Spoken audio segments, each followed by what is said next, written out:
Ito yung original schedule sana this Sunday, yung invitation sa akin sa San Carlos, pero nagkaroon ng pagbabago ng schedule sa third Sunday na po yun, this Sunday. And Lord willing, yung susunod na linggo ay sa La Union po kami. That's the second Sunday, third Sunday sa San Carlos. And fourth Sunday sa Davao. Hanggang sa magtuloy na yun sa camp meeting ko roon at sa Mystery Expo. Kaya 3 Sundays po na wala ako rito. Pray niyo po ang ministry na inyong ito ay ministry po natin lahat po. Kayo ang mga prayer warriors ko. Ang tagumpay ng ministry na ito ay kayo ang may credit ito dahil kayo po ay bahagi ng ministry na inyong lingkod. So I pray for your prayers and tuloy na pag-support this ministry of the Lord para sa benefit ng kopya ng ating Panginoon sa mga lugar na kung saan na po dinadala ng ating Panginoon. Amen. Can you say, praise the Lord? Praise the Lord! Amen. Thank God for this day. Narito tayo na masigla at merong passion sa pagkinig ng ating salita ng ating Panginoon Diyos. And we thank God for His grace for us every day. Bawat araw, may kanya-kanyang mga pagsubok na pinapahintulot ng Panginoon sa bawat isa sa atin. Pero alalahan natin na ang bawat pagsubok na ito ay para sa ikabubuti natin. Walang ipinapahintulot ng Panginoon Diyos sa buhay natin na makasisira sa atin. Sa bawat tunay na anak ng Panginoon Diyos, sabi niya, ang lahat ng bagay ay nagkakalapit para sa ikabubuti. Amen. Do you believe that? Amen. Everything. Walang aksidenteng nagaganap sa buhay ng isang tunay na anak ng Panginoon Diyos. Ang lahat ay planado na. Bago pa man tayo panganak, bago pa man lumikha ang Panginoon Diyos, sabi ng Scripture, tapos na ang lahat ng mga ito. Sa kaisipan ng Panginoon, planado na ng Panginoon Diyos. Kaya sino ang ama na magpaplano ng masama sa kanyang anak? Diba? Sabi ng Panginoon, kung yung mga ama ng sanlibutan, alam nilang magbigay ng mabubuting bagay sa kanilang anak, gaano pa kaya ang ama ng sa langit? Amen? Sabi niya, sa mga natural na anak nandito, in this world, kung merong anak nila na hihingi ng tinapay, bibigyan pa siya ng bato? Diba? Kung may hihingi ng pagkain, bibigyan pa siya ng ahas? Sabi, hindi. Gaano pa kaya, sabi ng Panginoon, ang inyong ama nasa langit? Magbibigay ng mabuti para sa atin. Ang mabuti, yung definition ng mabuti, ay hindi ibig sabihin nun ay kasiyahan parate. Hindi yun ayon sa definition natin, kung hindi ayon sa definition ng ating Panginoon na makabubuti para sa atin. Amen. Let's turn our Bibles, mga kapatid, sa Revelation chapter 3, verses 20 hanggang 21.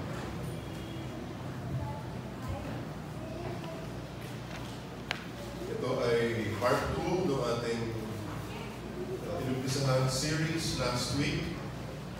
No seventh seal vision, the church will perish.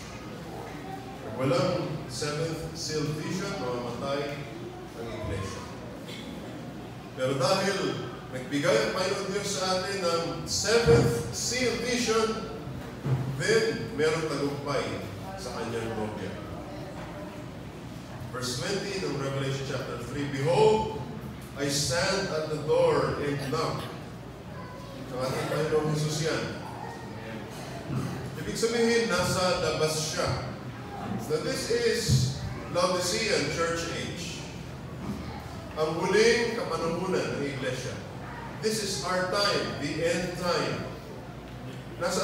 Kristo nasa labas ng mga churches.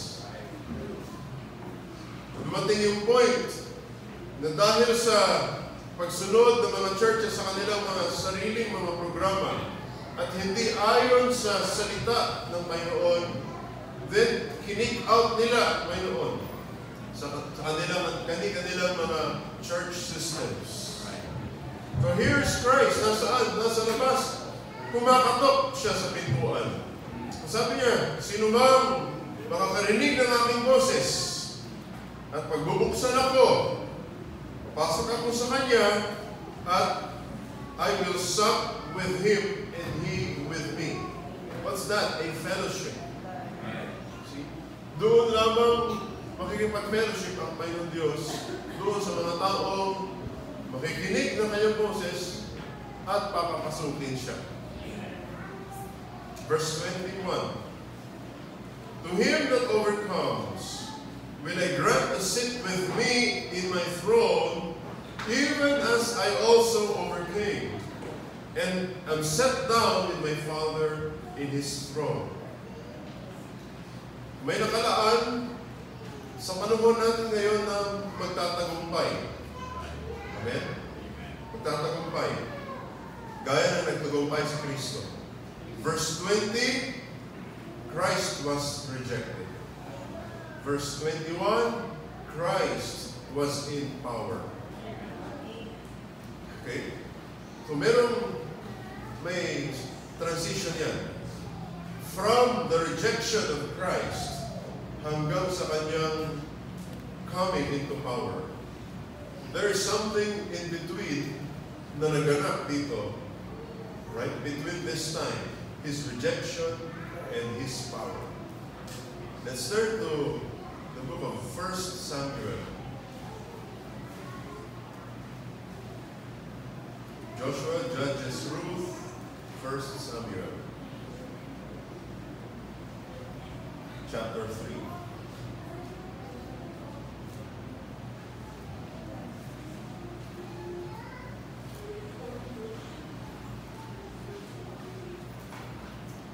Verse 1.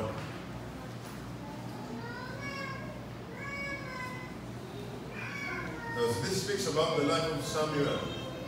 Na isang anak ng isang babae na humiling sa Panginoon ng anak sapagkat siya ay baog. And the child Samuel ministered unto the Lord before Eli. Si Eli ang high priest during this time. And the word of the Lord was precious in those days. And there was no open vision. Okay? In these days, sa panahon ng batang si Samuel, napakahalaga ng salita ng Panginoon. Bakit napakahalaga? Sapagkat walang open vision. Walang pangitain. See? Walang pangitain. Last week, nakita natin sa book of Numbers na ang Panginoon ay nangungusap sa kanyang bayan sa pamamagitan ng dalawa, panaginip at pangitain. Pero sa pamamagitan ng kanyang propeta ay ang Diyos ay mangungusap ng mouth to ear. Okay? Naririnig ni Moses ang tinig ng Diyos dahil siya ang itinakdang propeta ng Panginoon. At for the rest, mangungusap ang Panginoon sa pamamagitan ng vision and dream. So kapag walang vision, pag walang panaginip,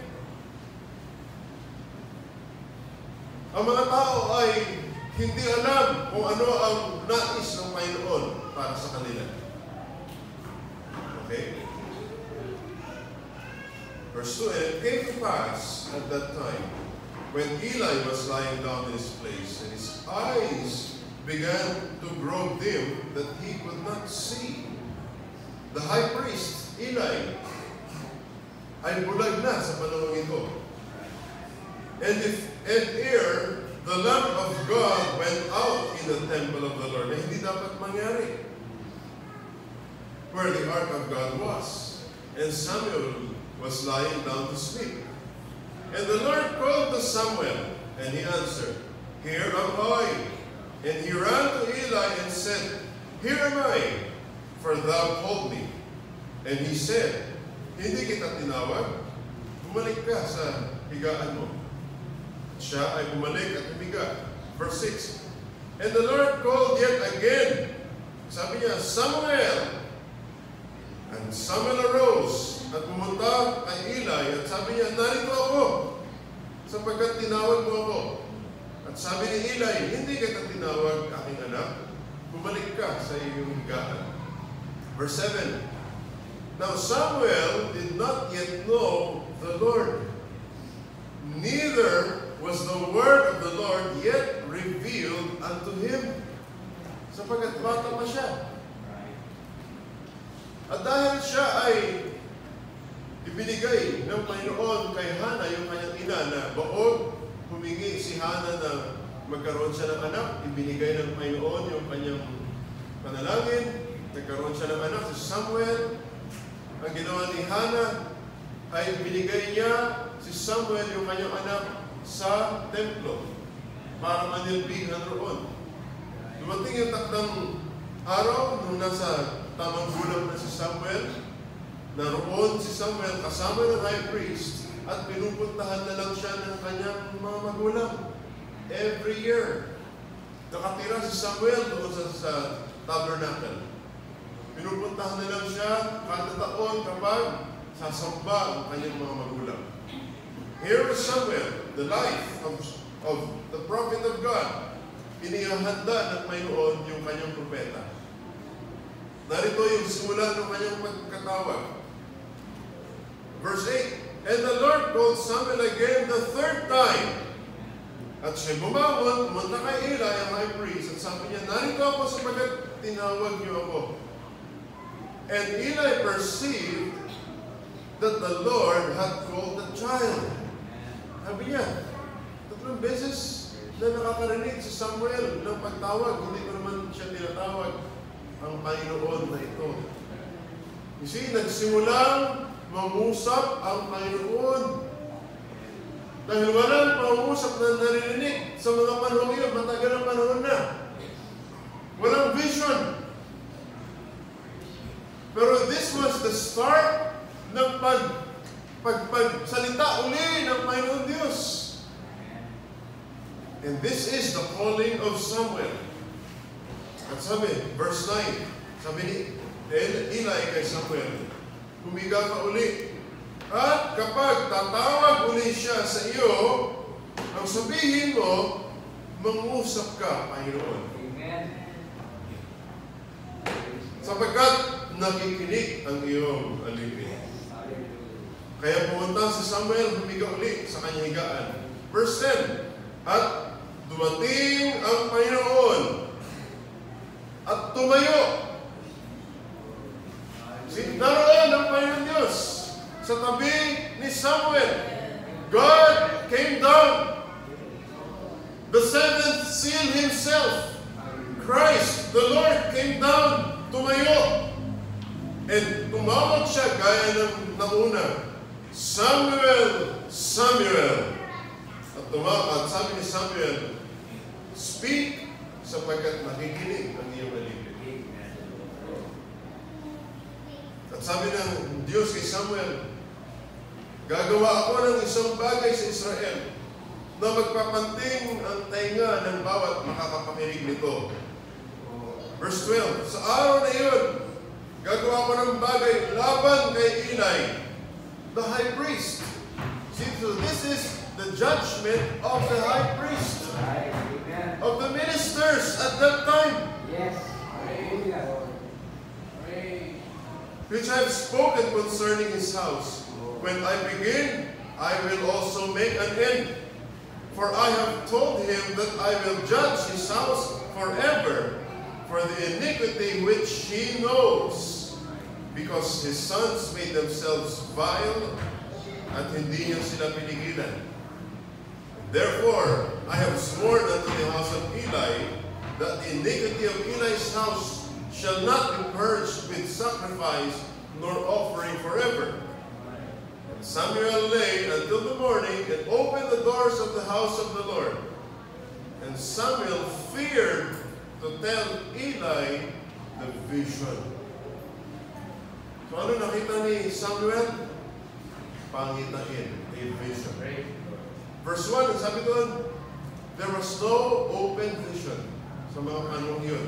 Matagal na panahon, walang pangitain. Matagal na panahon, hindi nangusap ang Panginoon sa Israel. But this was the time na nagsimulang mangusap muli ang Diyos. Kanino? Sa kanyang propetang si Samuel. Sa pamagitan ng isang pangitain. God spoke to Samuel by a vision. Verse 19, baba natin. And Samuel grew, and the Lord was with him, and did let none of his words fall to the ground. Ibig sabihin, hindi sinaya ni Samuel ang ni-isang salita ng Panginoon sa kanya.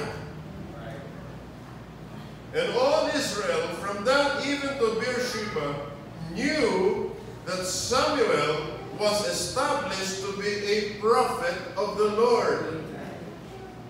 Alam nila na si Samuel ay propeta ng Diyos na itinilaga ng Diyos para sa kanila. Palayan ng Diyos sa mga salitang ito, mga kapuro.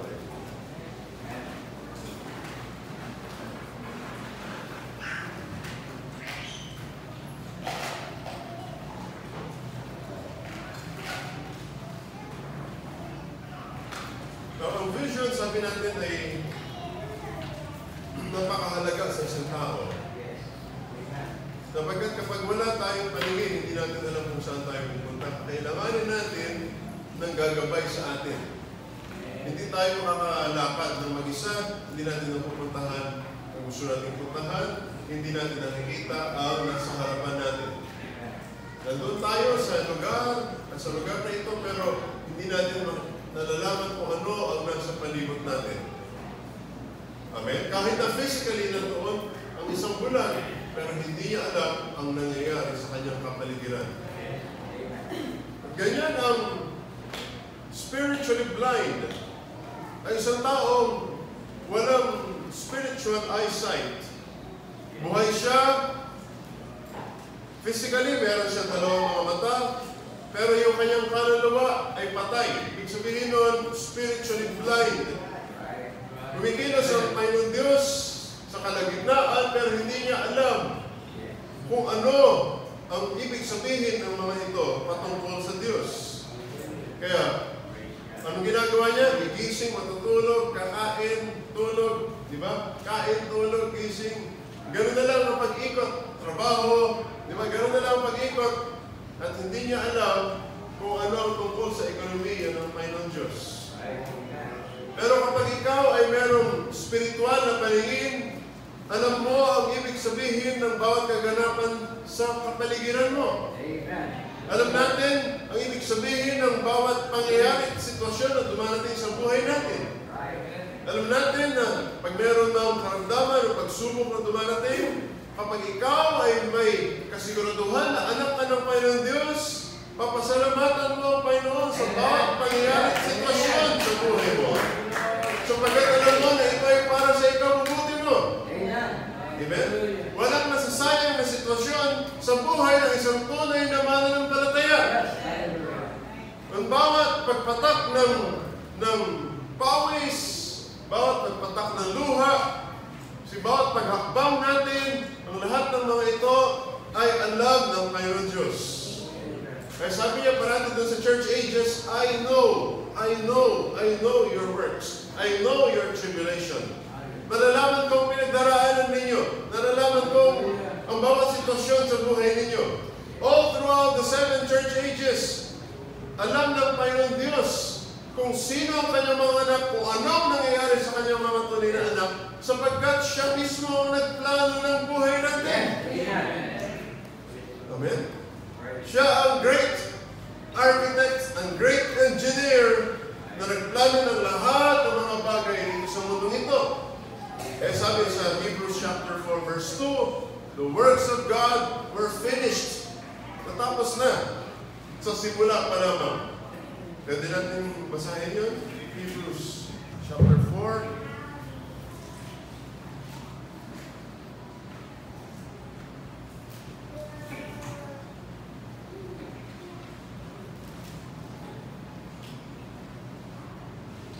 Verse 3 pala. Hebrews 4 verse 3. For we who have believed do enter into rest. May kapahingaan. May dumarating na peligro, pagsubok, hindi tayo natataranta. Kung hindi, alam natin may ibig sabihin ng Panginoon Diyos, may gustong mangyari ang Panginoon sa atin para sa ikabubuti natin. Kaya alam natin para sa ikabubuti natin ang lahat ng nagaganap sa atin.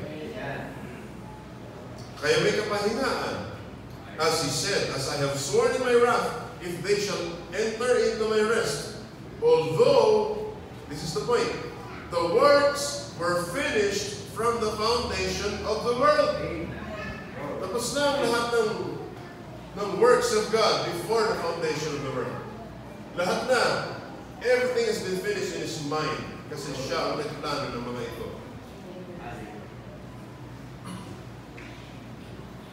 Now, ang vision, nabanggit din natin last week na gising ka kapag makakakita ka ng pangitain. Opposite ito ng panaginip. It's in two ways, sabi sa Book of Numbers. Two ways na nag-usap ang Panginoon in the Old Testament. That is, through vision, habang gising ka, meron kang nakita.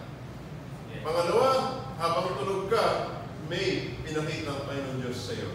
Sa iyong subconscious na isang panaginip.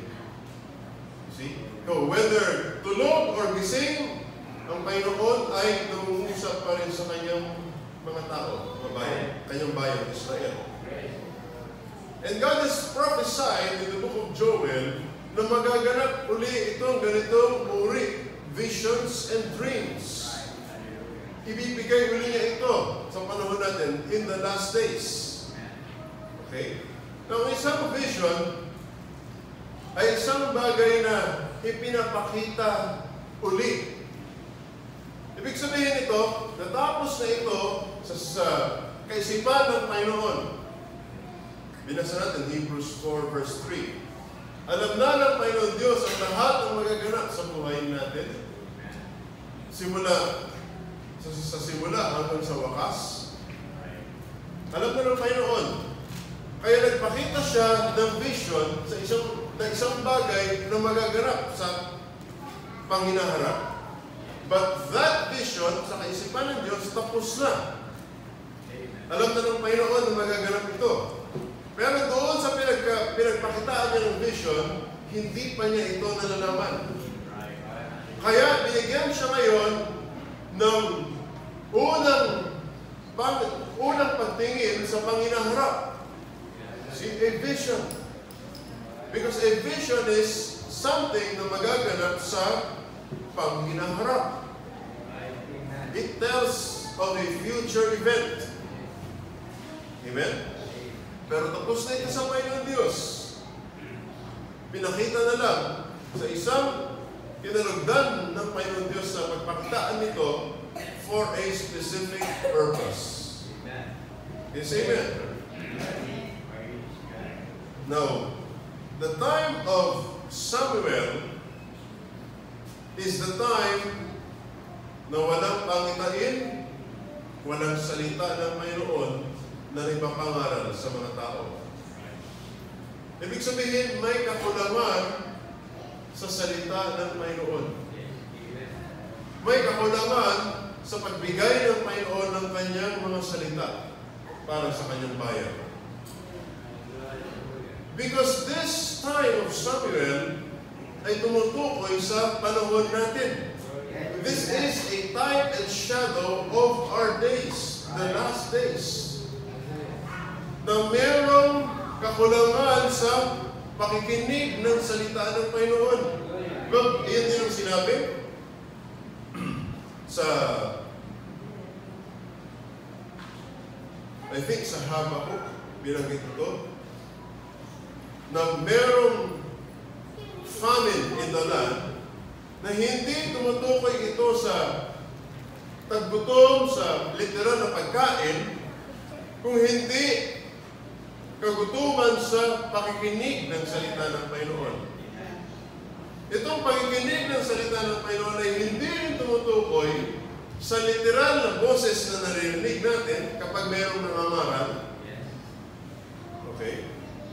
Kung hindi, kung ano ang isinasalita ng Panginoong Diyos mismo, si God Himself speaking to His people sa pamamagitan ng kanyang true channel.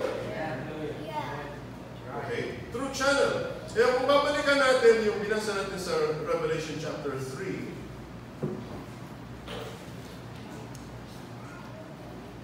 Revelation 3, binasa natin yung 20 and 21. Pero sabi sa 22, siya na may makinig ay makinig sa sinasabi ng Espiritu sa mga iglesia.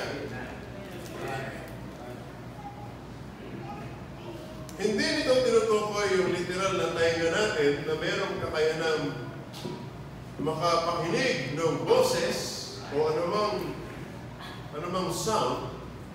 Kung hindi ang tinutukoy nito ay yung ability na pakinggan kung anong sinasabi ng Espiritu ng Diyos. Okay? Sabagat ito ang kakulangan sa panahon natin ngayon, ang sabi sa Old Testament. A famine in the hearing of the Word. Not the literal sound, kasi ngayon yung panahon na ang buong mundo ay nakakapakinig na ng salita ng Panginoon. Hindi natin masasabi na may kakulangan sa pangangaral ng salita ng Panginoon, sapagkat sa pamamagitan ng teknolohiya, napabilis ang pangangaral ng salita ng Panginoon, hindi lamang sa mga Christian nations, kung hindi maski na rin sa iba't ibang mga bansa na hindi Kristiyano, na kanilang major na pananampalataya. Maski sa mga komunistang bansa, nakakapakinig na rin sila. Maski sa mga Muslim na bansa, sa mga Buddhist, diba, sa hindi mga Kristiyanong bansa, nakakapakinig na rin sila ng salita ng Panginoon. Dahil sa teknolohiya natin ngayon. Kasi nakakapagbasa sila sa whatever Bible application na ma-install nila sa cellphone or gadgets nila. Kahit na hindi sila magkatabi, pero sa pamamagitan ng technology, makakapag-usap ng mukhaan. Diba? Kahit na hindi nila napakinggan yung pangangaral ng mga nakaraang linggo at buwan dahil sa teknolohiya, inirecord, ipinost sa YouTube, o pinost sa anumang website, at pwedeng balik-balikan ito ng sinuman na gustong makinig rito. You see? So physically, napakinggan ng mga taingan ng mga tao ang salita ng Panginoon Diyos ngayon, pero ang kabulangan na binabanggit rito ay yung pakikinig nila sa ibig sabihin ng Espiritu ng Panginoon Diyos sa pamamagitan ng tamang channel. Okay? The channel. Kaya sabi niya, sino may pakinig? Ay makinig sa sinasabi ng Espiritu. Sa sinasabi ng Espiritu ng Diyos. Katulad ngayon, nakakapakinig kayo. Pero, ang tanong, lahat ba tayo dito sa loob na nakakapakinig nitong boses ko ay napapakinggan kung ano yung sinasabi ng Espiritu? Kasi isang ibang bagay din yun, mga kapatid. So, in this time of Samuel, napakahalaga ng salita ng Panginoon sapagkat walang pangungusap ang salita ng Diyos. during their time. Walang vision. No vision. This is also the time na ang priesthood, ang ministers na nirepresenta ni Eli ay bulag. See? The minister sa panahon na ito ay bulag. Ano tinutukoy niyan? This is a type and shadow, sabi ko sa inyo, ng panahon natin ngayon, where the ministers of the gospel na tinatawag natin, sa buong mundo, napakaraming mga reliyon, napakaraming mga ministers sa iba't ibang mga reliyon, ay bulag. Sa sinasabi ng banal na spirito para sa panahon natin ngayon. Amen? Now that is the reason kung bakit sa Revelation chapter 18, ang sinasabi sa atin ay lalabas tayo dito sa sistema ng religion. Ang tinutukoy doon is Babylon, lalabas kay Babylon, which we know kung sino ang Babylon. That is the Roman Catholic Church system. At hindi lamang sa kanya, kung hindi, sabi pa roon, pati sa kanyang mga anak. Ito yung mga religions of the world na lumabas sa Catholic system. Na noong una ay nagprotesta laban sa kanilang ina, pero pagdating sa panahon natin ngayon, ay nakipagkakaisa na sila sa kanilang ina. Kaya Revelation chapter 17, ang sabi, itong Babylon, Mystery Babylon, ang Roman Catholic Church, ay ina ng mga patotod. Ibig sabihin, yung kanyang mga anak ay mga patotod din na katulad niya. Gaya ng ina, yun din yung kanyang mga anak na babae. See? Because woman in the Bible speaks of churches. So ang ministry sa panahon na ito ay bulag. So this time of Samuel, bulag si Eli, at hindi lamang yan, yung kanyang mga anak ay masasama. Si Hophni at Phinehas. Ang kanilang hilig lamang ay mga material na bagay.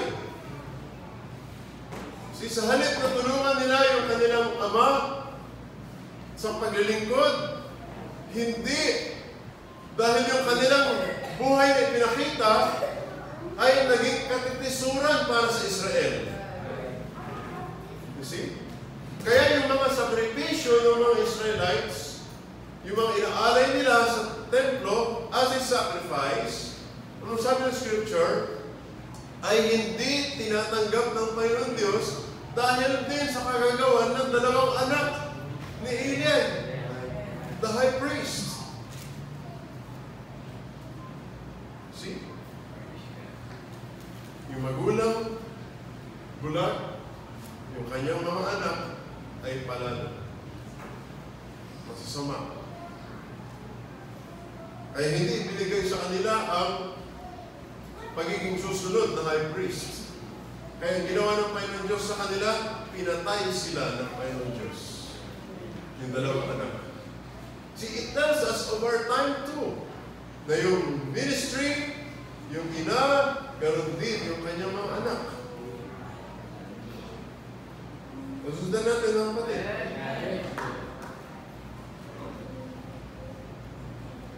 Tignan ninyo, isa pang kaganapan rito sa verse 3 ng chapter 3 ng 1 Samuel.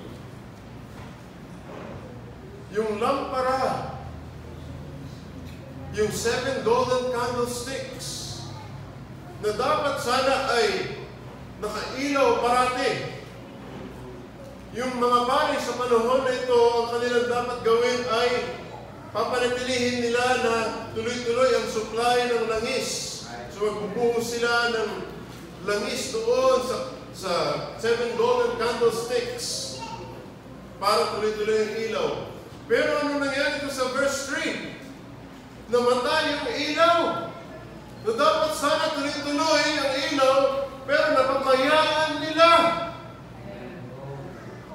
See? Yung liwanag na dapat na manatili sa iglesia ng Panginoon ay nawala. Kaya nung sabi doon sa Revelation chapter 3:20, si Kristo ay nasa labas na. Kumakatok. Ang different religions ngayon, they worship God every Sunday, every midweek, every prayer meeting. Nandoon talagang pag sila ay sumasamba, umaawit talagang sabi natin na bigay din, ano? Yung emotions nila talagang binubuhos din nila sa Panginoon Diyos. But where is Christ? Outside. See, outside. Dahil dito natin makikita yung dalawang lahi. Kaya nga, mahalagang maintindihan natin ang tungkol sa seed of God and the seed of the serpent. Kung bakit ganito ang pinahintulot ng Panginoon Diyos na maganap sa Garden of Eden, dahil dito nagsimula ang dalawang lahi. Di ba? The children of God and the children of the devil. The children of the devil, ang pinakaunang ipinakitang anak niyan ay si Cain, na isang religyoso. Di ba? Religyoso. At makikita din natin yung mga lumabas din sa kanya, religyoso din sila. Kaya maski yung mga Moabita, ginagaya din nila yung paraan ng pagsamba ng mga Israelites. Nag-aanay din sila ng mga hayop para sa Panginoon. Diba? Yung form nito, yung anyo ng kanilang pagsamba ay katulad din ng anyo ng pagsamba ng mga Israelites. Ginagaya nila. Pero hindi ibig sabihin na tama yung form ng pagsamba nila na nandun na rin ang Panginoon Diyos. Diba? Doon natin nakita, all throughout the Old Testament nakita natin yan, na hindi ibig sabihin na pag ginagawa mo yung pinag-uutos ng Panginoon, yung anyo, yung form, ay susunod na rin ang Espiritu ng Panginoon Diyos. Hindi ibig sabihin na gano'n. Hindi automatic yun. Diba? Hindi automatic na kapag ikaw ay sumumba sa Panginoon Diyos, ay ikaw ay automatic na anak na rin ng Panginoon Diyos. At naroon ang Espiritu ng Diyos. Hindi po. Diba? Nakita natin, nagsimula yan, yung distinction na ito ng pagsamba kay Cain. Dahil siya ay seed of the serpent. Amen? Seed of the serpent. Ay, isa ito sa mga unang ipinahayag, inalabas na katotohanan, inihayag ng misteryo ng propeta sa panahon natin ngayon kung ano yung talagang nangyari sa Garden of Eden. Na hindi ito pagkain ng mansanas o anumang klaseng prutas, kung hindi, ito ay isang sexual act na ginawa ng serpente at ng babae. Kaya lumabas ngayon si Cain. Sumasamba si Cain, pero hindi tinanggap ng Diyos ang pagsamba ni Cain. See? Nagpatuloy ang lahi na iyan. Nagpatuloy yung ganyang lineage hanggang sa first coming ng Panginoon Diyos, na noon din yung mga Israelites, sumasamba rin sila sa Panginoon Diyos sa templo, pero hindi nila alam, hindi sila pinapakinggan ng Panginoon Diyos. Why? Because isang characteristic ni Satanas ay pagiging religyoso.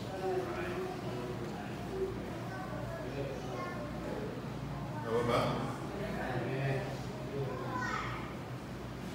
Alalahanin natin, nagsimula si Satanas bilang isang Lucifer. At si Lucifer, ang ibig sabihin ng kanyang pangalan, doon galing yung salitang liwanag. Lucifer. light. Ibig sabihin ng light. Angel of light. Si Lucifer. Kaya alam niya ang pagsamba sa Diyos. Okay? Alam niya, sinasabi natin dito, para makapandaya siya, kailangan niyang gawin kung ano yung ginagawa ng Diyos at ng mga anak ng Diyos. Kaya nakuha niya yung form of worship doon sa langit. Nung lumikha ang Diyos ng mga anghel, kasama niyang nilikha si Lucifer doon. At nilikha siya ng Diyos na angel of light. Siya ay before the throne. Malapit siya sa Diyos. Hanggang sa sabi ng Isaiah chapter 14, nakita ng Diyos sa kanya ang kasalanan. Pero alam na lang mayroong Diyos na gagawin niya ito sapagkat nilikha siya ng Diyos para gawin ito. Na merong magkakasalang anghel, yung kanang kamay na anghel paman, ang siyang niloob ng Diyos sa magkasala. Para makapandaya siya ng mga iba pang mga anghel. Kasi kung ang magre-rebelde doon ay yung pinakamababang anghel, sino ang kanyang madadayang anghel? See? Pero dahil yung kanang kamay ng anghel ang nagkasala, meron siyang influensya sa mga anghel. Kaya 2/3 of the angels ang kanyang nadaya. See? Because of his influence. Binagsak siya sa mundo ito. At nakita niya, para siya ay makapasok sa tao na nilikha ng Diyos, nakita niya ang serpente, hindi pa ahas noon. Ginawang ahas lamang yung serpente bilang kanyang parusa, hindi ba? Pero hindi siya ahas noon. Nakakatawa lamang yung mga illustration ng ibang mga churches and even yung mga tinuturo sa mga eskwelahan. Ang kanilang mga tinuturo, katulad ng tinuro sa Mother Goose, yung angel, yung ahas, meron daw kamay at paa. Di ba? Wala namang nilikha ang Diyos na gano'n. Di ba? Nilikha ng Diyos ang serpente, sabi ng Genesis chapter 3 verse 1, na pinakamatalino sa lahat ng kanyang nilikhang hayop.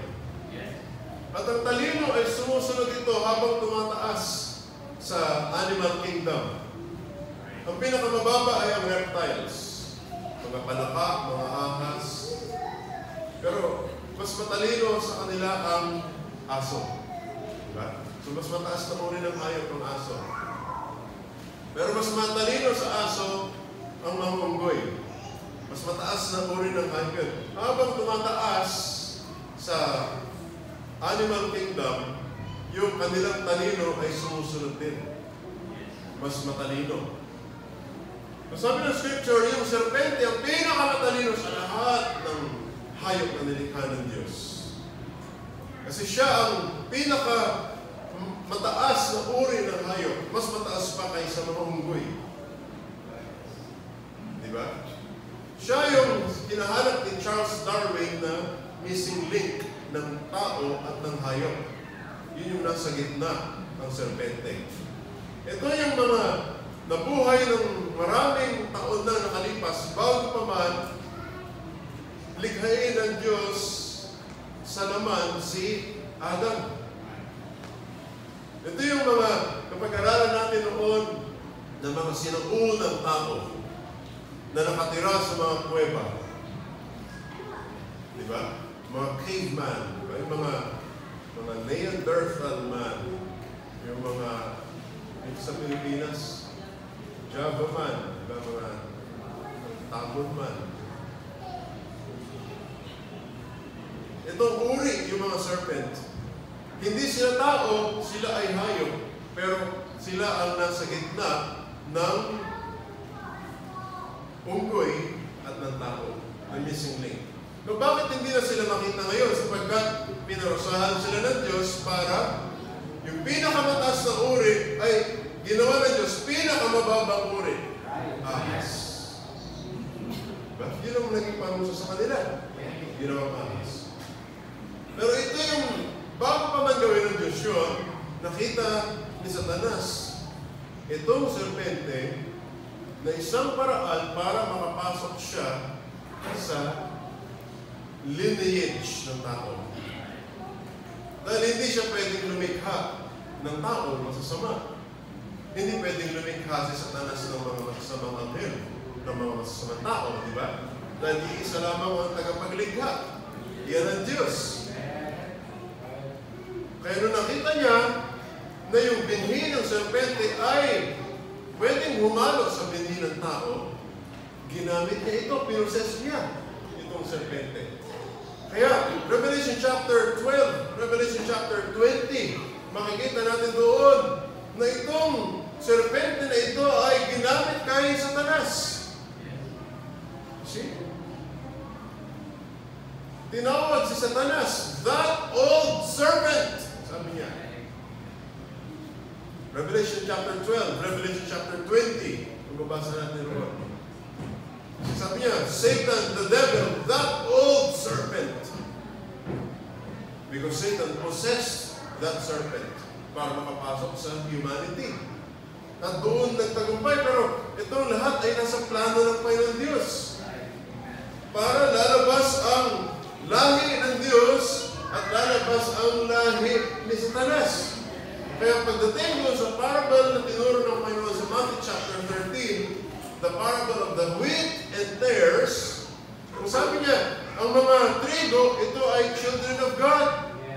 At yung mga damo, sabi ng Panginoon, ay anak ng demonyo. Si para sabihin sa atin, totoo yung nangyari doon sa Garden of Eden. See? Na meron talagang anak si Satanas rito sa mundong ito. At isa sa kanilang mga characteristics ay mga religyoso. May patuloy iyan mga kapatid. Kaya hanggang sa panahon natin, Matthew chapter 24, ang sabi roon, yung false vine and the true vine, sa panahon natin ngayon, ay nagka-intertwine. Diba? Nagka-intertwine. Para bang yung sinulit na, dalawang sinulit na nagkabuhon, hindi mo ngayon alam kung alin doon sa mga nagkabuhon na yun yung sinulit na ito at yung kabilang sinulit. Ganon ang naging kananagayan ngayon mga kapatid. See? Ibig sabihin, dahil sa pandarayan ng kaaway, sabi doon ng Matthew chapter 24, kung maaari, ay madaraya ang mga anak ng Diyos. Matthew chapter 24. Let's read that.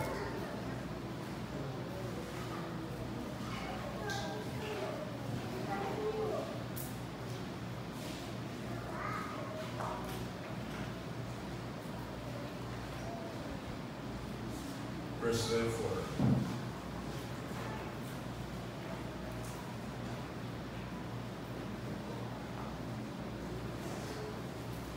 Verse 23.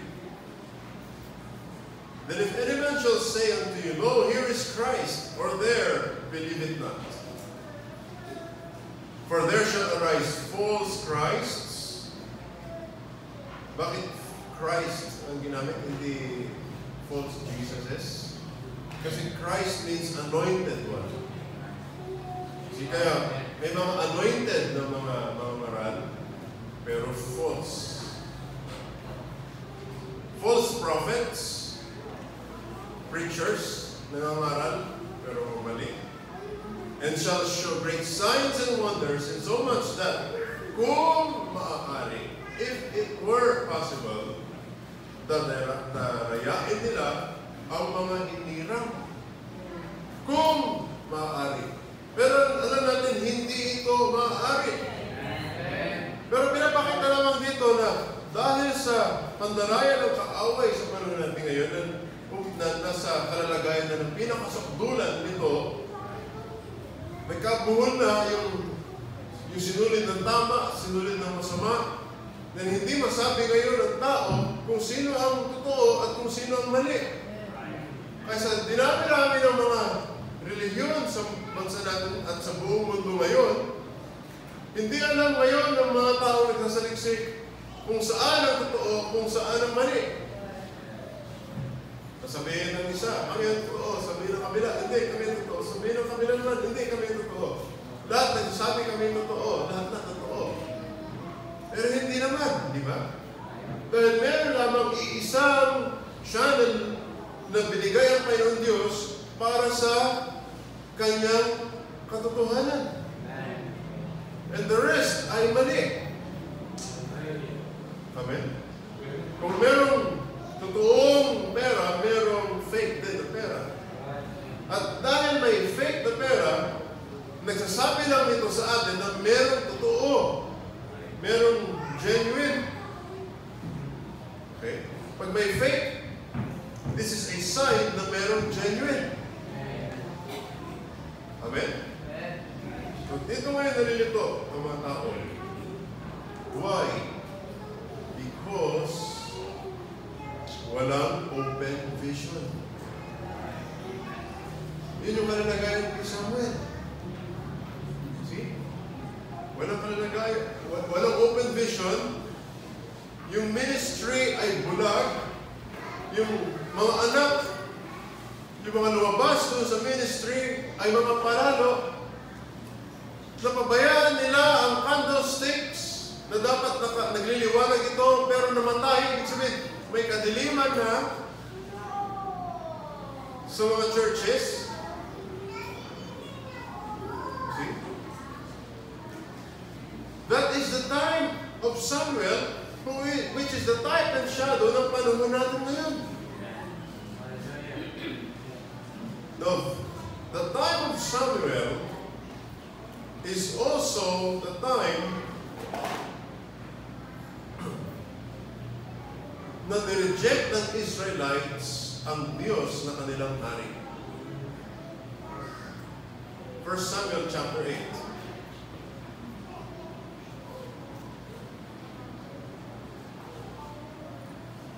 So gusto ko ipakita sa inyo mga kapatid. These conditions surrounding the time of Samuel ay parallel sa panahon natin ngayon. This is in relation doon sa walang vision sa mga panahon na ito. 1 Samuel chapter 8. So, let's start with verse 5. Verse 4. 1 Samuel 8, verse 4.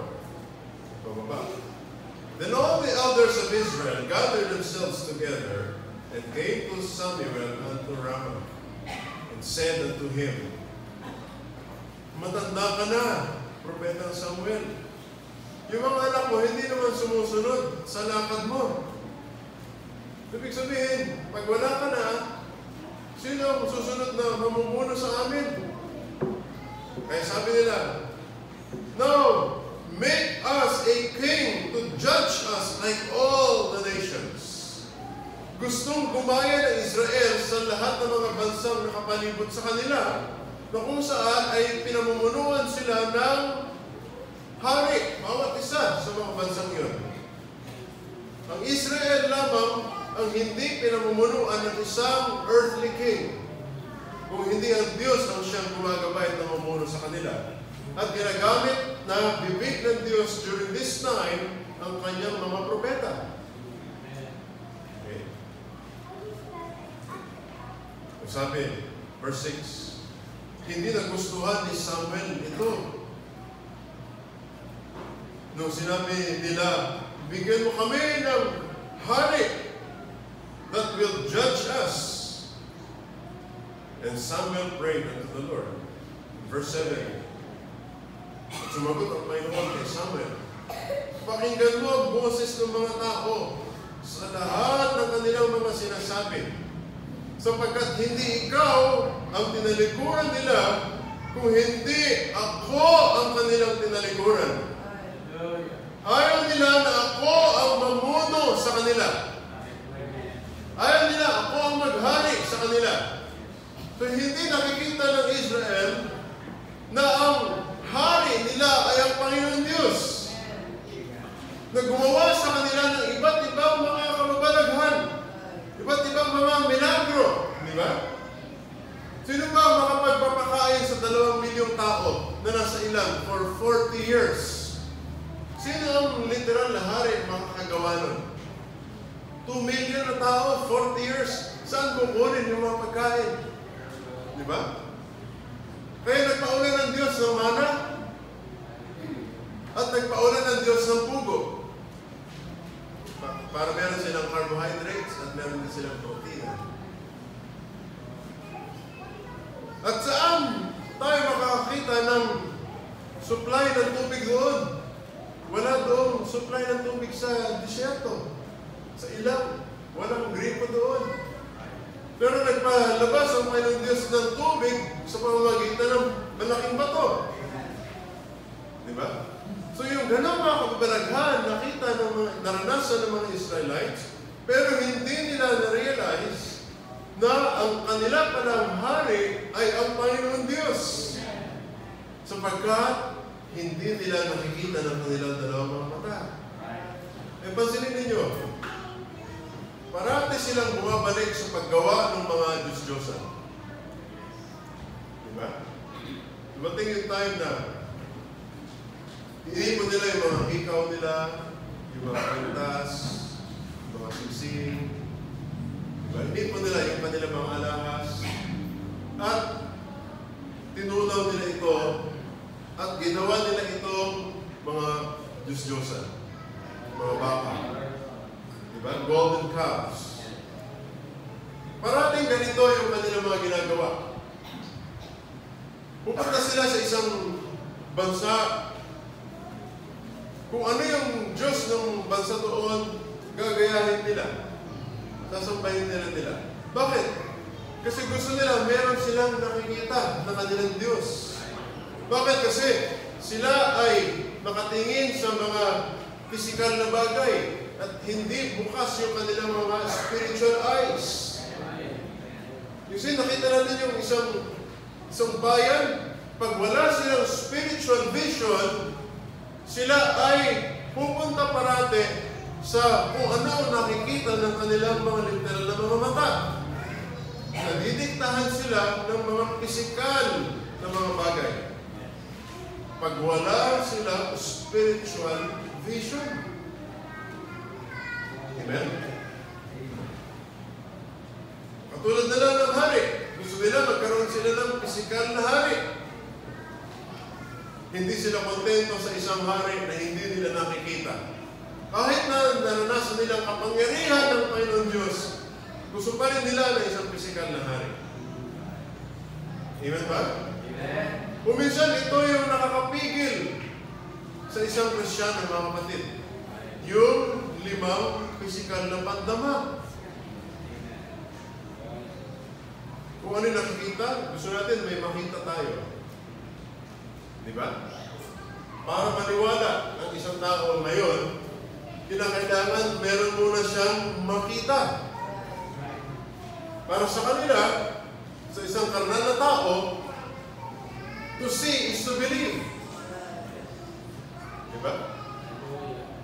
Para sa kanila, dapat marinig muna nila para maniwala. Para sa kanila, madama muna nila. Diba? Yung feeling, maramdaman nila ito. Para pag naramdaman nila, alam nila, ito yung pagkilos ng Panginoon Diyos. Kaya nagkaroon tayo ng mga Pentecostals ngayon na nasa pandama ang kanilang pananampalataya. Na ang kanilang paniniwala, kinakailangan mong magsalita sa iba't ibang wika para masasabi na natanggap mo ang banal na Espiritu.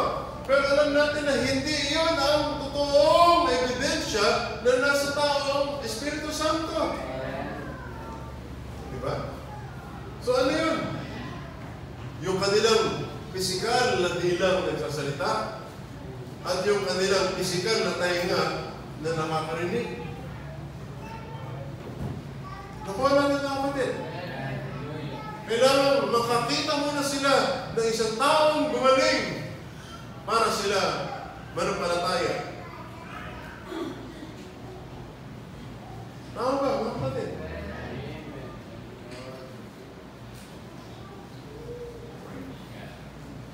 That's the condition now. Itong Israelites, gusto nilang makita ng literal physical na hari. That's our time. That's our time. Ito ang sinasabi nitong aklat ng Samuel, mga kapatid. See? Kaya walang open vision. Kaya ang salita ng Panginoon Diyos ay napakadalang ng panahon na ito. Because it was a time of testing for them, for the Israelites. Amen? Hanggang sa dumating yung taong hinihintay ng Panginoon. Well, this is the time of God's rejection. The time of God's rejection. What's that? Yung Revelation chapter 3, verse 20. When Christ was at the door, nasa labas siya, kumakatok. That was the rejection of Christ. Yung Revelation chapter 3, verse 20, ito yung naganap sa panahon ni Samuel. At ito rin yung panahon natin ngayon, when Christ is being rejected now. Sa pamamagitan ng pag-reject nila sa provided way ng Panginoon sa panahon natin ngayon. Ayaw ng Israelites na propeta lamang ang mangungusap sa kanila. See? There is Samuel, the prophet. Alam nila na si Samuel ay propeta ng Diyos. Pero ayaw nilang propeta ng Diyos ang mangungusap sa kanila. Gusto nila ng literal na hari. But that's God's provided way always, di ba? Always through a prophet. Kaya sabi sa Amos chapter 3, verse 7. Basahin natin, Amos 3, 7.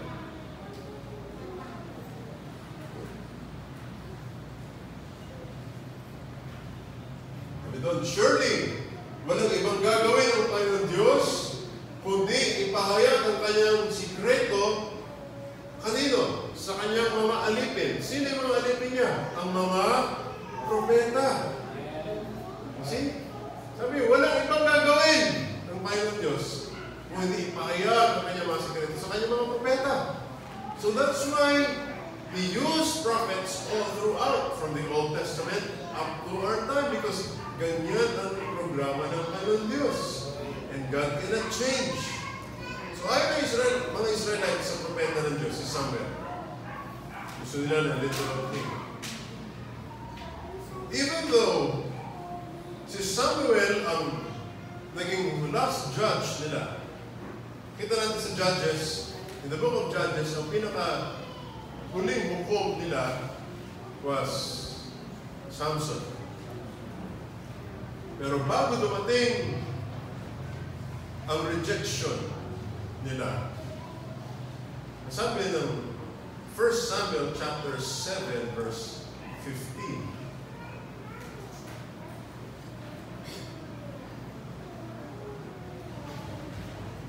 And Samuel judged Israel all the days of his life.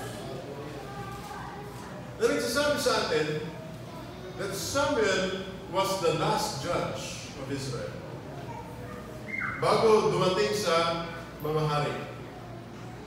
Kaya, pagkatapos ng aklat ng Samuel is the book of Kings.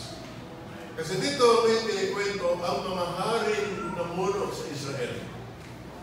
Nauna muna ang Judges. After Judges ay ang Samuel. Kasi ito yung nagdugtong, ang Samuel ang nagdugtong sa Judges at saka Kings. Dahil sa Judges, makikita natin ang huling hukom si Samuel at ang unang naging hari na si Saul. Si King Saul na pinili kanyang physical na anyo, si King Saul. Dahil siya yung isa sa mga pinakamatangkad, siya yung isa sa mga pinakamatipuno noon na sundalo. Kaya siya ay pinili ayon sa kanyang physical attributes. Samantalang ang pinili ng Diyos sa panahong iyon na magiging hari ng Israelites ay isang bata. Maliit lamang siya at hindi pa siya sundalo kung hindi siya ay isang tagapastol, ay shepherd. Kasi papansinin natin, yung mga alagad ng Panginoon Diyos are always shepherds. Para sabihin sa atin na ipapaalaga ng Panginoon Diyos ang kanyang kawan sa isang pastol. Siya ang dakilang pastol.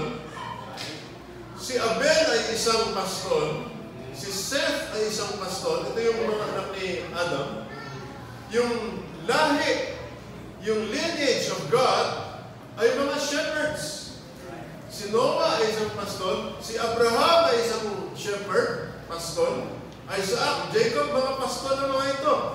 All throughout, shepherds. Si David ay isang shepherd.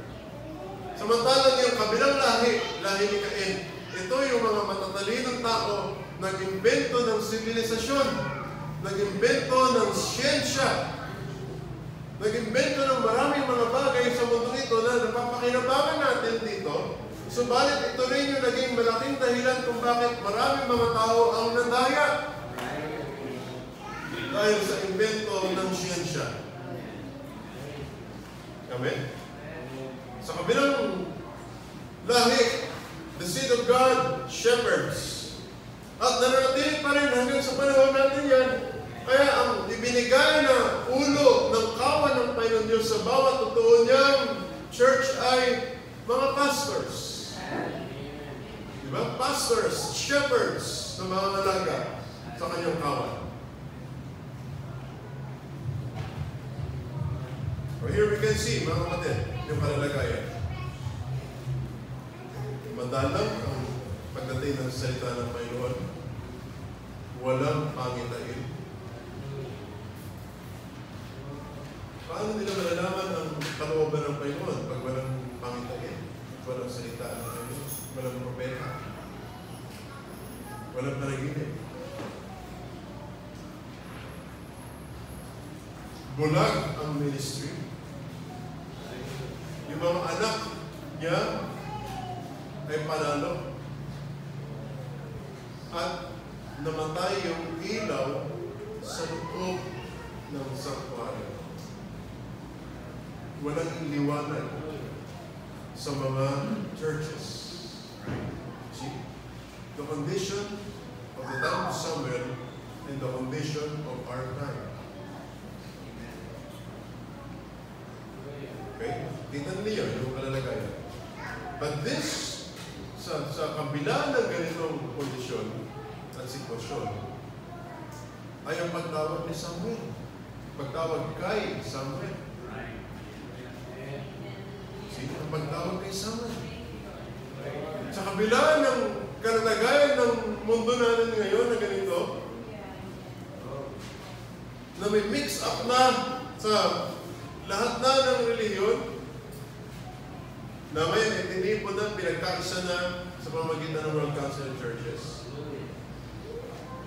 Ay yung nanay at yung anak ay nagsama na uli ngayon sa pamamagitan ng World Council of Churches. Sa kabila ng ganito, ay ang pagtawag kay Samuel.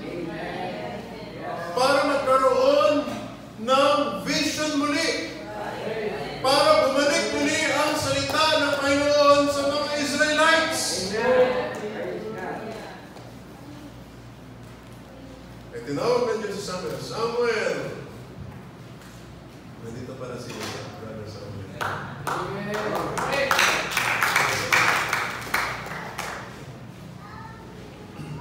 Tatlong beses, pero hindi alam kasi sabi ng Scripture, hindi pa kilala ni Samuel ang Panginoon. At hindi pa naipahayag sa kanya ang salita ng Panginoon. Pero siya ang tinawag ng Panginoon Diyos para maging propeta. Kaya sa pamamagitan ni Eli, doon siya sumugot, narito po ako, mamusap po kayo. Nagsimula tayo muna sa ministry ni Eli, yung bulag na minister, para makakilala tayo sa Panginoon. May ginamit din ang Panginoon, kaya ang marami sa atin ay dumaan muna sa iba't ibang mga relihiyon, iba't ibang mga tagapagturo, hanggang sa nalihin tayo ng Panginoon Diyos sa Kanyang salita sa panahon ito. And nagbigay ang Panginoon Diyos ng vision kay Samuel. See, the start ng pangungusap ng Panginoon sa pamamagitan ng isang pangitain. At sa pangitain na ito, sinabi kay Samuel na mapuputol ang ministry ni Eli. See? Mapuputol. Bakit mapuputol ang ministry ni Eli? Sapagkat hindi na mangungusap ang Panginoon Diyos sa pamamagitan ni Eli kung hindi sa pamamagitan ni Samuel. See? Nagkaroon ng transition. Kaya yung pinagdaanan ng liwanag ay dumaan sa bawat church ages, di ba? Hanggang sa dumaan ito sa kay Luther, 5th church age ng liwanag. Pagkatapos, nagpatuloy siya dumaan sa ika-9 na church age kay Wesley. Pagkatapos dumaan, nagpatuloy ito sa Pentecost. Yung liwanag, nagpatuloy na naglakad. Hanggang sa ito ay dumaan sa propeta ng Panginoon Diyos. Lahat ng napagdaanan ng liwanag, they have part of a truth. Hindi ibig sabihin na lahat ay mali. They have part of a truth. Gaya ng si Eli ay ginamit para turuan niya si Samuel patungkol sa Diyos. Hanggang sa magkaroon ng pagbabago, ng transition from Eli to Samuel. Amen. Through a vision. Hanggang sa tinawag na si Samuel bilang maging propeta ng Panginoon Diyos. See, God prepared Samuel para kanyang maging propeta na nanggaling sa isang ina na baon. At nagkaroon siya ng painful desire para magkaroon siya ng isang anak. See?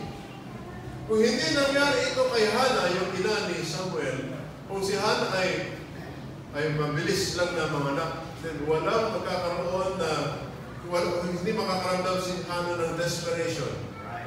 At pag walang desperation si Hannah, hindi niya iaalay si Samuel sa templo. At pag hindi niya inaalay si Samuel sa templo, walang Samuel na maglilingkod sa templo. At tatawagin ng Diyos bilang pare at propeta niya. Kaya lahat naman ito ay nagka-lakit-lakit, mga kapatid, para sa pagtupad ng kalooban ng Panginoon Diyos. Hallelujah! So see, the vision started to take place. Nagkaroon na ngayon ng direksyon. At walang nagawa si Eli. Sinabi ni Eli kay Samuel, Samuel, ano ba yung sinabi ng Panginoon Diyos sa iyo? Ayaw sabihin ni Samuel. Sabi doon, natakot si Samuel nung pakita ng Panginoon Diyos sa kanya ng vision. Ayaw sabihin kay Samuel sa takot. Pero sinabi pa rin, pinilit ni Eli si Samuel para sabihin ito. Sinabi ni Samuel kay Eli, at alam ni Eli na galing nga sa Panginoon Diyos ito. Sabi niya, mangyari na kung mangyari, kung kalooban ito ng Panginoon Diyos. Shift of the ministry.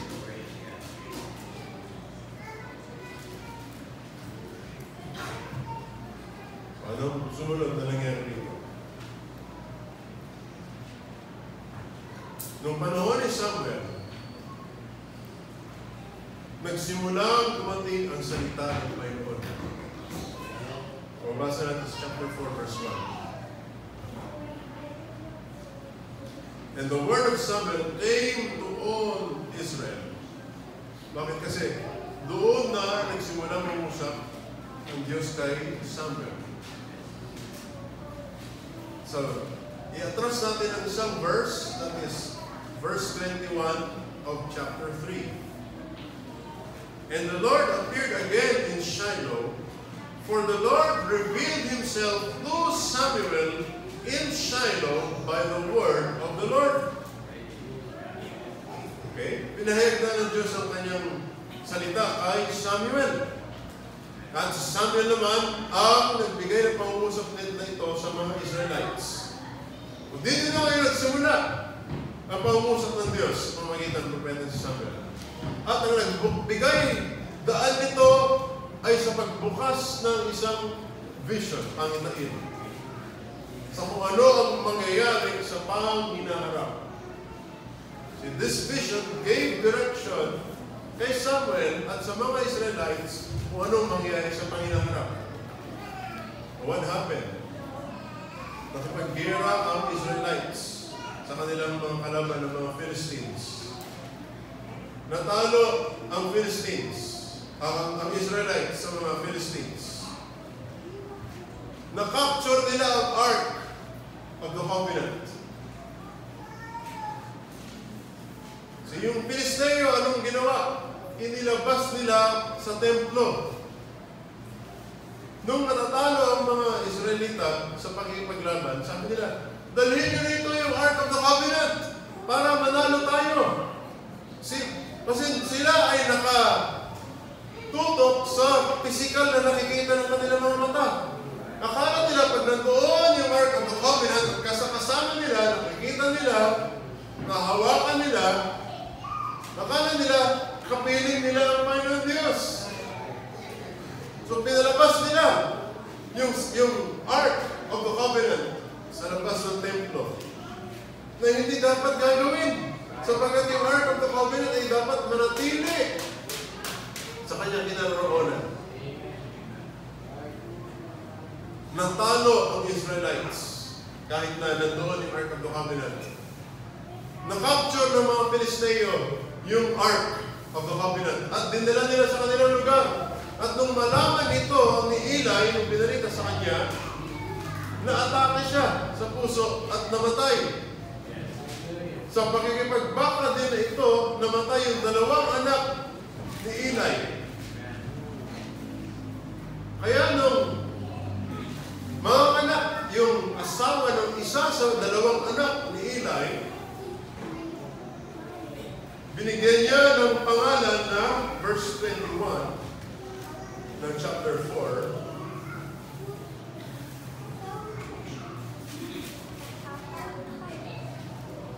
Iakit na sa verse 19. And his daughter-in-law, Phinehas' wife, was with child, near to be delivered. Si Eli, kamamatay lamang niya sa atake sa puso. Napagod din yung kanyang ulo nung nalaman niya na na-capture yung Ark of the Covenant. And when she heard the tidings that the Ark of God was taken, and that her father-in-law, yung kanyang biyan na lalaki, at yung kanyang asawa ay namatay, she bowed herself and travailed, for her pains came upon her. And about the time of her death, the women who stood by her said unto her, si mamamatay din siya. Sa kanyang pangalan, fear not, for thou hast born a son. But she answered not, neither did she regard it. And she named the child Ichabod, saying, the glory is departed from Israel, because the Ark of God was taken, and because of her father-in-law and her husband. And she said, the glory is departed from Israel, for the Ark of God is taken. See? The glory of God is departed. It was during this time again of Samuel na ang kalulatian ng Diyos umalis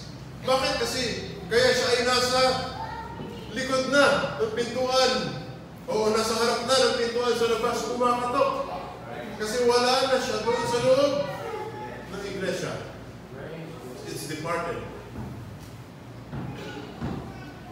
But it's also God's way para husgahan ng Panginoon Diyos yung mga kalaban ng mga Israelites. Dahil nung naroon sa kanilang piling yung Ark of the Covenant, itinabi nila sa tabi ng kanilang Diyos-Diyosan na si Dagon. Mababasa natin sa chapter 5 yan. Nandoon ang Ark of the Covenant, katabi yan si Dagon. Malit lang na kahon itong Ark of the Covenant, yung kanilang Diyos-Diyosan si Dagon, gigante. Kinabukasan, nakita nila natumba si Dagon. Tinayo nila. Sumunod na araw, pagbalik nila doon, nakita nila natumba si Dagon, hindi lang natumba, pugot ang kanyang ulo, tanggal yung kanyang dalawang kamay. Kaya hindi na nila ginalaw. Alam nila, ito ay kagagawan ng Panginoon Diyos ng mga Israelites. At habang nandoon sa kanilang lugar, sabi, nagkaroon ng matinding karamdaman yung mga tao naroon. Nagkaroon sila ng mga tumor sa kanilang mga katawan. At matinding salot ito para sa kanila. Kaya ang ginawa nila, nilipat nila ito sa ibang bayan nila, mga kalaban, ng mga Pilisteo, sa Ekron, at sa Gath. At ganoon din ang nangyari. Sabi doon, nagkaroon din sila ng mga tumor sa kanilang mga private parts, sabi ng Scripture. Kaya inilipat nila ito sa ibang bayan ulit ng mga Pilisteo, sa Ekron. At nung nilagay sa Ekron, ang sabi doon, napaka-lala ng parusang natanggap ng mga taong nandito sa Ekron. Dahil sa nandoon sa kanilang piling ang Ark of the Covenant. What's that? Ang Diyos ay nagbibigay ng judgment sa mga kalaban ng mga Israelites. Amen? Na magaganap sa panahon natin ngayon. To show us that this judgment is upon this world, mga kapatid. Is upon those who have rejected the message ng Panginoon para sa panahon na ito, and all the inhabitants of this earth na hindi bahagi sa pinilat-hiniran ng ating Panginoon.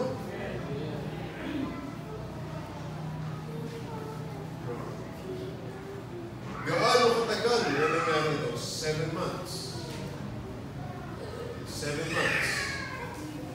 Hanggat sa may balik ang ark sa lugar na kinaroroonan nito. 7 months. See, the ark was displaced, natanggal sa kinaroroonan. On the 7th month, doon siya na ibalik sa lugar ng mga Israelites. Para ipakita sa atin na sa ikapitong kapanahunan ng Iglesia, ang pagbalik ng ark ng pananatian ng Panginoon Diyos para sa kanyang bayan. Amen? And sa chapter 7, makikita natin ang pagbalik ng revival sa Israel sa pamamagitan ng propeta si Samuel. So, dito nagsimula ang revival through Samuel. At dito rin nagsimula yung kanilang pagbigay ng alay ng tupa. Sapagkat during this time, nariyan ang paglusog ng mga Philistines sa Israel. Naroon sa Samuel. At tinawag nila si Samuel. Sabi nila, Samuel, manalangin ka pa sa amin. Nangaral si Samuel sa kanila ng panunumbalik. A restoration. See, the restoration. This was the start, mga kapatid, ng pagkalikod ng mga Israelites doon sa kanilang mga naging Diyos-Diyosan. Noong mga panahon na wala sa kanila ang Ark of the Covenant. See? Because the glory of the Lord wala sa kanilang panahon nung wala yung Ark of the Covenant. And now God is restoring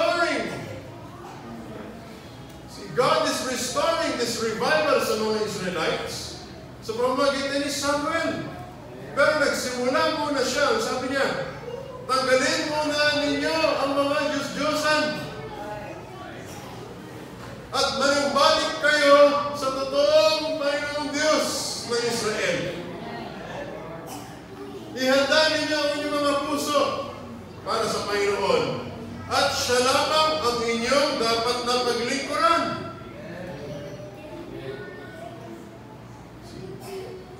That's in chapter 7, verse 3.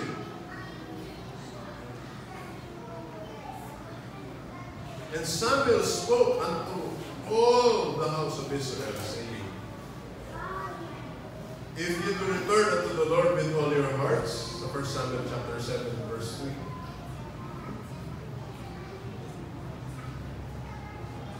Kung talagang manunumbalik kayo sa Panginoon ng inyong buong puso, tanggalin ninyo ang lahat ng mga Diyos-Diyosan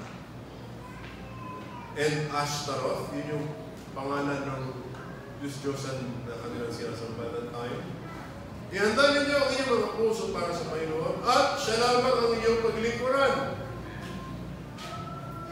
At pag ginawa niyo ito, ililigtas kayo ng Panginoon mula sa inyong mga kalaban, ng mga Pilisteo.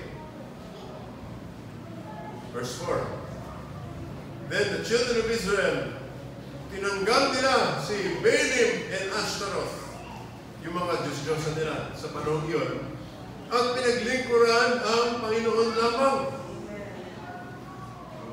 And Samuel said, gather all Israel to Mizpah, and I will pray for you unto the Lord.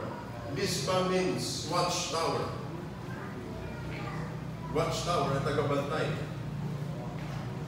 Yan ito ang inahalintulad ng Panginoon Diyos sa kanyang mga alagad, watchmen. Watchmen. Tagapagbantay. Verse 6.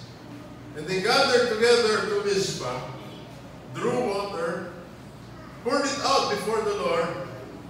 Nag-ayuno sila at sabi nila, nagkasala kami laban sa Panginoon. And Samuel judged the children of Israel in Mizpah.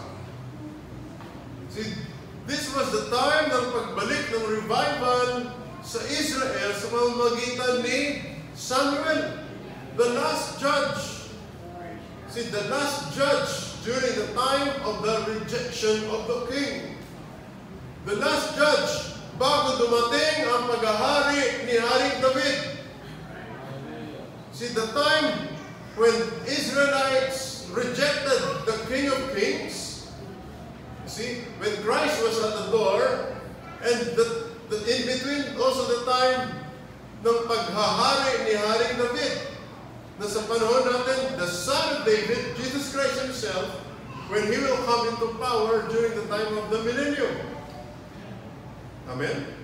So, ibig sabihin, bago maghari si David, bago dumating ang millennium, ay papadala niya ang last judge, si Samuel, para ibalik sa atin ang kalulatian ng Panginoon, para ibalik sa atin ang revival sa pamamagitan ng mga pangungusap ng Panginoon sa pamamagitan niya. And God has promised to send this to us at the pamamagitan ng Malachi chapter 4 verses 5 and 6 sa pamamagitan ng Revelation chapter 10 verse 7. Through the message of the prophet for these last days, the last judge. You see, the prophet is, or Samuel typed the last prophet sa panahon natin ngayon before the coming of the king, the son of David, at the time na nireject ang King of Kings in this our time. Amen? Nariyan na ang mga Philistines laban sa Israel. Verse 8. At sabi ng the children of Israel said to Samuel, huwag kang hihinto sa pagtawag sa Panginoon Diyos para sa amin, para kami ay iligtas niya sa kamay ng mga Pilisteo. Verse 9, Samuel, kumuha siya ng tupa. Inalay ito sa Panginoon Diyos. See? He restored the offering of the lamb. Offered it for a burnt offering, holy bumalik ang revival, nanumbalik yung mga puso ng mga Israelites sa Panginoon. Sabi doon, prepare your hearts. Nanumbalik ang puso ng mga Israelites sa Panginoon. Ganun din ang ginawa ng Samuel natin ngayon, the prophet for this age. That's the purpose of Malachi chapter 4, verse 6. To turn the hearts of the children back to the fathers. See, he turned our hearts to the apostolic faith. Ganun ang ginawa ni Samuel.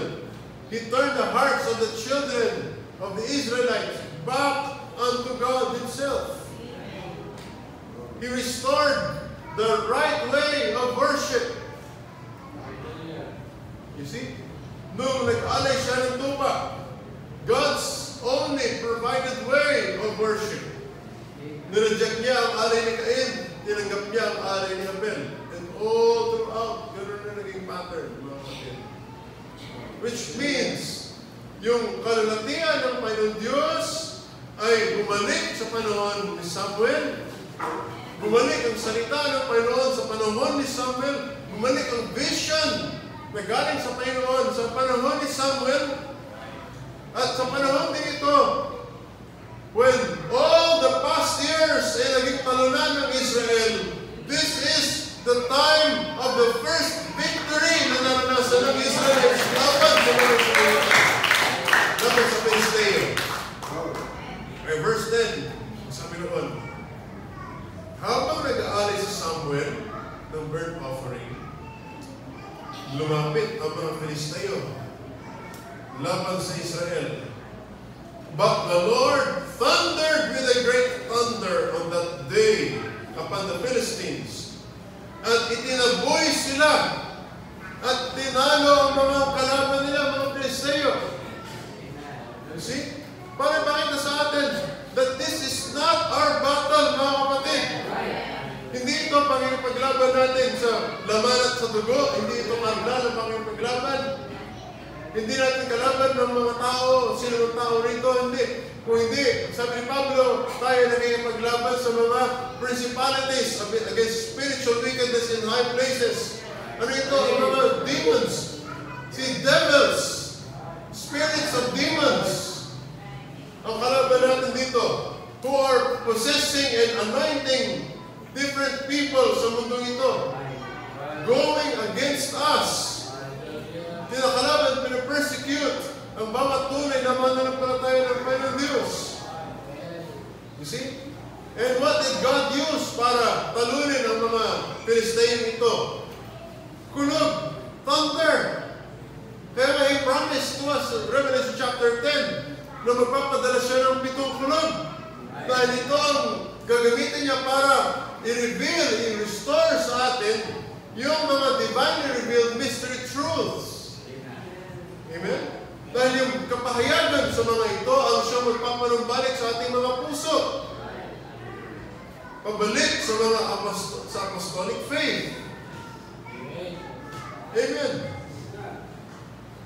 So, ano nangyari? Tinaboy ang mga Philistines sa pamamagitan ng great thunder. And the men of Israel, verse 11, went out of Mizpah. Hinabol nila ang mga Filisteo, pinatay nila ang mga Filisteo. Verse 12, then Samuel, kumuha siya ng bato, nilagay in between Mizpah and Shen, dalawang lugar ito. At tinawag ito na Ebenezer, saying, hitherto has the Lord helped us. Yung lugar na yun, sa gitna ng Mizpah at ng Shen, naglagay siya ng isang memorial, ng isang bato. Kasi bilang palatandaan na ang Diyos ang siyang tumulong sa kanila. Verse 13, so the Philistines were subdued. Hindi na nila nilusob ang Israel. And the hand of the Lord was against the Philistines all the days of Samuel.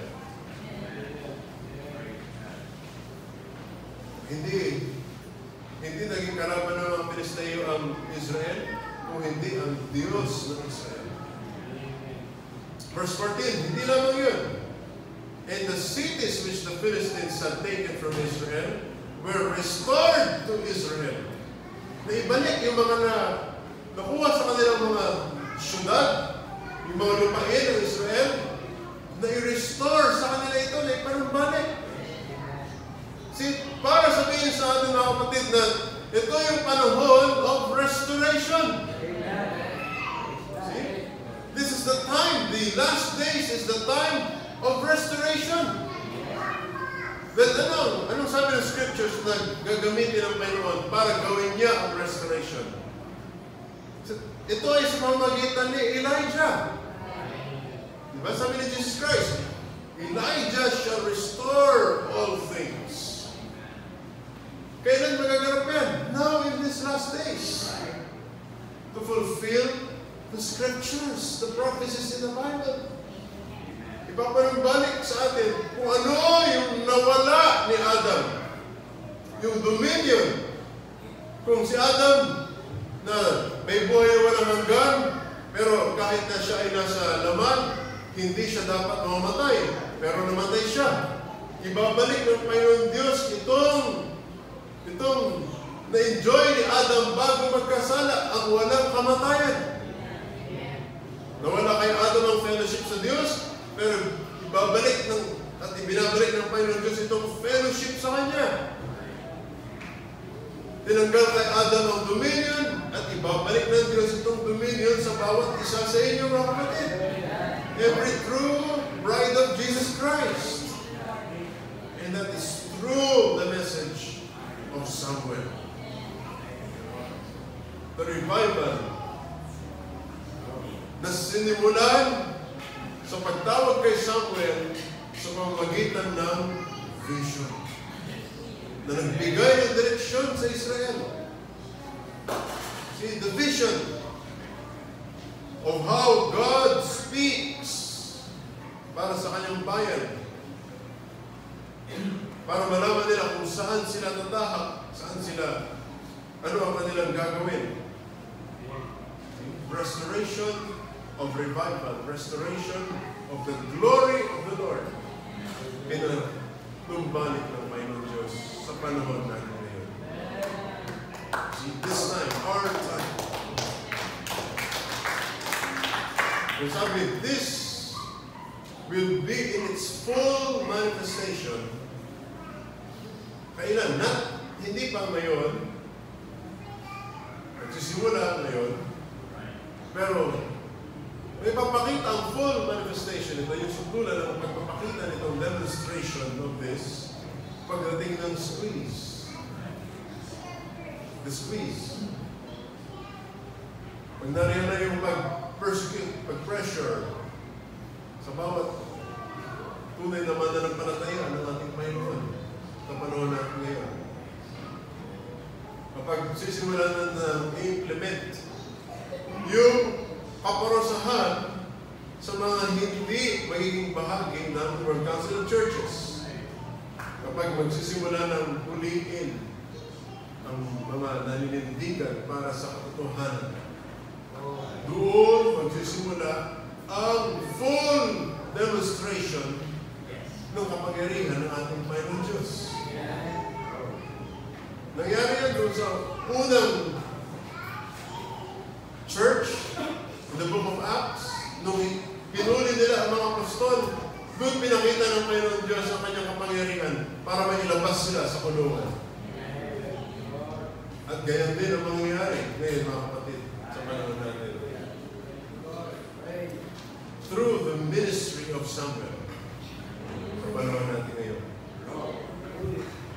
But that will be the time also na yung takot ay tatanggalin ng Panginoon Diyos sa atin. The maturity ay darating sa atin, and habang nagmamature at tumataas ang level of maturity ng bawat tunay naman ng palataya, doon din naman bumababa ang level ng takot. See? Para kapag tayo ay nakarating sa full maturity natin, doon na rin mawawalan tuluyan ang takot natin. Just like the apostles. Just like Paul. Na walang takot, mga kapatid. But ibabalik ng Panginoon Diyos yung ganyang kalalagayan sa atin. Ibibigay ng Panginoon Diyos itong level of maturity nito sa inyo, mga kapatid. Sa atin.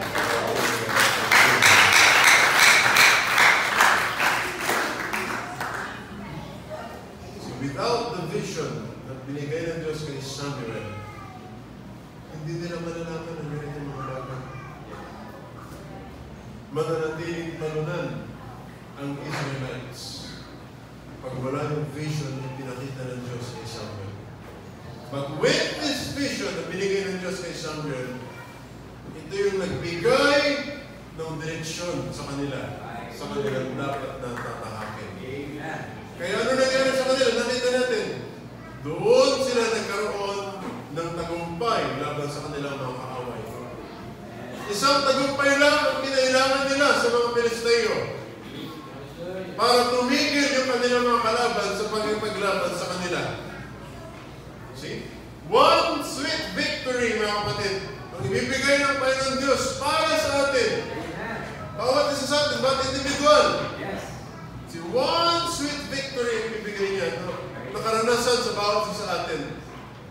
See, para may panumbalik ng buong-buo sa atin yung kapangyarihan ng Panginoon Diyos na kanyang pinangako. We believe that's happening at yan ang nagaganap. Because scriptures cannot fail.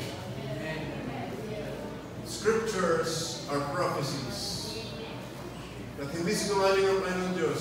Every word that He prophesied and He said in His book patungkol sa inyo, mga kapatid, ay matutupad para sa inyo.